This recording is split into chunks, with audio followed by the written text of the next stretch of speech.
जंगल के किनारे बसा था प्यारा सा गांव हरियापुर, और उस गांव की सबसे खास थी एक बहादुर बकरी बेला, जिसने कई बार गांव वालों की जान बचाई थी। लोग उसे सिर्फ बकरी नहीं, अपनी रक्षक कहते थे। सुनिए जी, बेला कुछ सुस्त लग रही है, लगता है बीमार है, डॉक्टर को दिखा दीजिए। हाँ, सही कह रही हो। मैं अभी ले चलता हूँ उसे बिलासपुर अस्पताल में। नहीं काका, आप परेशान मत होइए, मैं खुद ही जाऊंगी कल। लेकिन बेला, तुझे तो ठीक से खड़ा होना भी मुश्किल हो रहा है।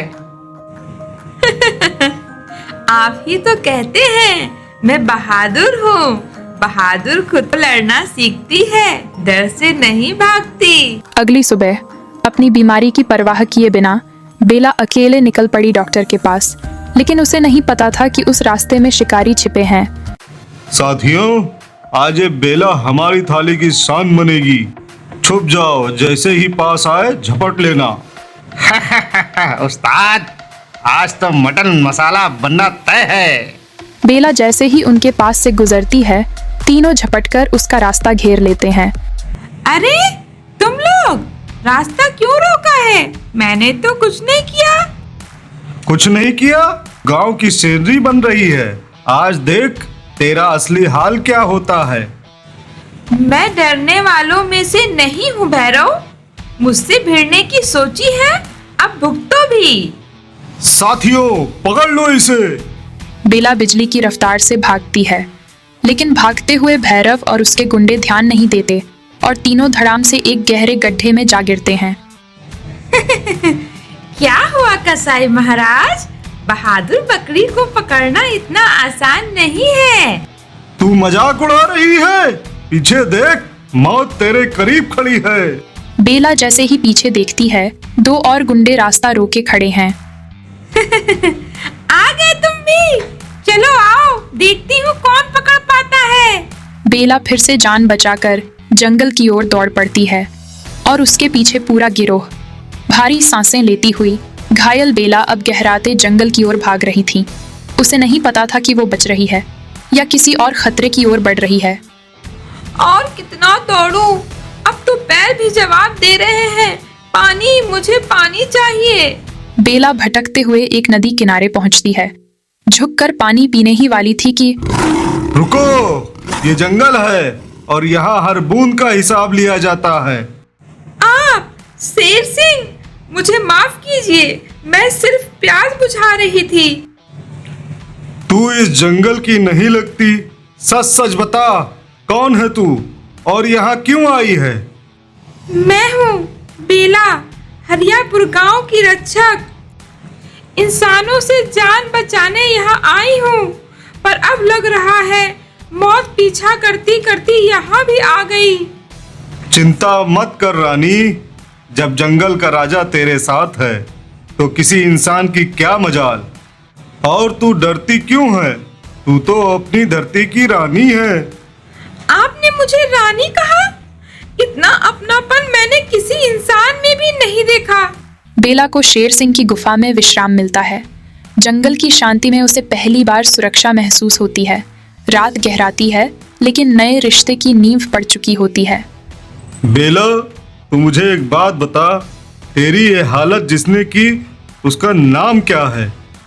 वो है भैरव कसाई, जानवरों का दुश्मन, मुझे मारना चाहता था। भैरव, उसकी हिम्मत कैसे हुई मेरी बहन पर हाथ उठाने की? आपने मुझे बहन कहा? हाँ, इस जंगल में अब तू अकेली नहीं है। आज से मैं तेरा भाई हूँ और तेरा रक्षक भी। अगली सुबह से शेर सिंह ने बेला को ट्रेन करना शुरू किया।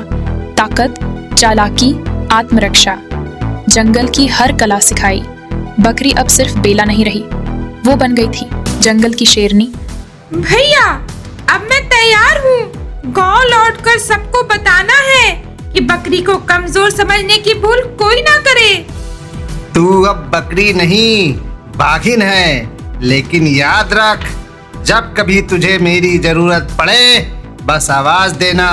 तेरा भाई हमेशा तेरे साथ रहेगा।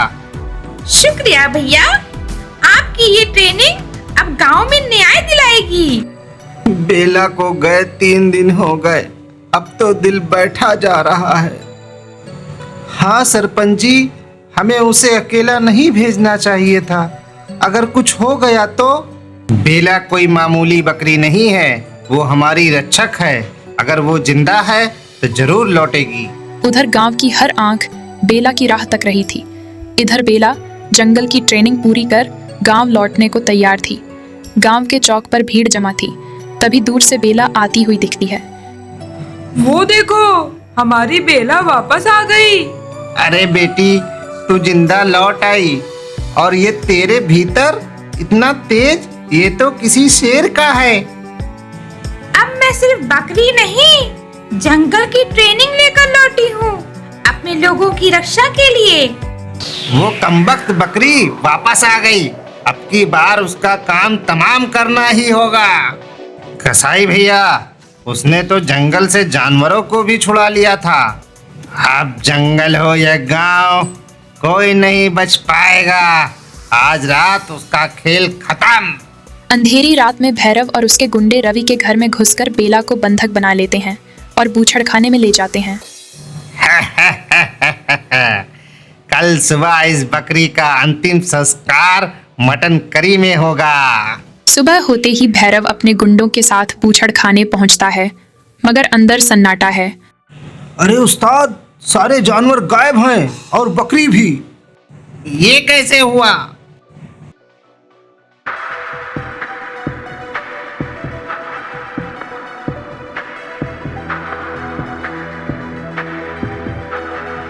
क्या लगा था भैरव, बकरी है तो चुपचाप कट जाएगी। अब मैं वो बेला हूँ जिसने जंगल के शेर की दहाड़ सीखी है। अरे पुष्पा समझती है क्या खुद को? रियल लाइफ में कसाई जीतता है बकरी। और जब बकरी शेरनी बन जाए तो कसाई को माफी मांगनी पड़ती है। भैरव और उसके 2 गुंडे बेला पर टूट पड़ते हैं, लेकिन जंगल की ट्रेनिंग रंग लाती है। बेला अकेले ही तीनों को चित्त कर देती है। तू बकरी नहीं, तू राक्षसी है, राक्षसी। ये तेरे जैसे राक्षसों को रोकने की ताकत है जिसे जंगल ने मुझे सौंपा है।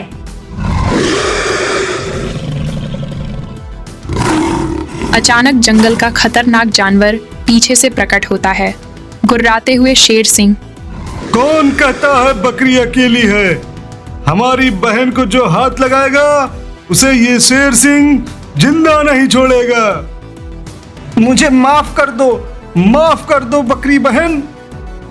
भाई, अगर हम भी तुम्हारी तरह हिंसक बन गए तो हम में और तुम में फर्क क्या रहेगा? जाओ, पर फिर किसी निर्दोष को मत सताना। शेर सिंह की नजर में सम्मान था, गांव वालों की आंखों में गर्व। बेला सिर्फ एक बकरी नहीं, अब वो पूरे हरियापुर की बहादुर रानी थी। बेला, आज तूने दिखा दिया कि साहस सिर्फ शरीर में नहीं, दिल में होता है। उस दिन से हरियापुर में कभी कोई हत्या नहीं हुई। इंसान और जानवर एक साथ मिलकर रहने लगे और बेला वो बन गई गांव की रक्षक, जंगल की शेरनी। अगर आपको ये वीडियो पसंद आया हो तो लाइक करें, शेयर करें और हमारे चैनल को सब्सक्राइब करना न भूलें।